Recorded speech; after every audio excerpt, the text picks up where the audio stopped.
निगरान वज़ीर इत्तलात मुर्तजा सोलंकी ने कहा है कि दी इकोनॉमिस्ट में छपने वाला मजमून बानी पीटीआई ने नहीं लिखा। डॉन न्यूज के प्रोग्राम इन फोकस में गुफ्तगू में उन्होंने कहा कि हुकूमत ने मालूमात हासिल कर ली हैं। ये मजमून जेल के अंदर से नहीं लिखा गया बल्कि ये घोस्ट आर्टिकल है और इस तखय्युलाती मजमून पर सवाल भी उठाया गया। हम तमाम मालूमात ले चुके हैं। हमारी मालूमात के मुताबिक न बाहर से किसी ने इस तरह का कोई ख़त, कोई चिट्ठी, कोई आर्टिकल गया है, न अंदर से कोई चीज़ बाहर आई है।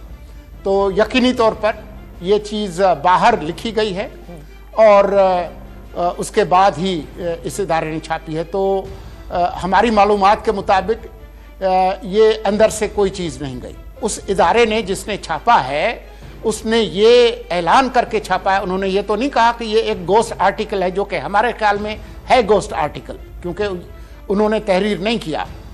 तो ये सवाल जो है वो अपने तौर पर बिल्कुल बनता है कि जब एक शख्स ने अंदर से कोई चीज़ तहरीर नहीं की तो क्या तख़य्युलाती मजमून भी छापे जाएंगे और गोस्ट आर्टिकल्स छापे जाएंगे? ये सवाल बिल्कुल बनता है। तो एज गवर्नमेंट ऑफ पाकिस्तान आप सिर्फ खत लिख रहे हैं या किसी किस्म का कोई सूट भी फाइल करेंगे?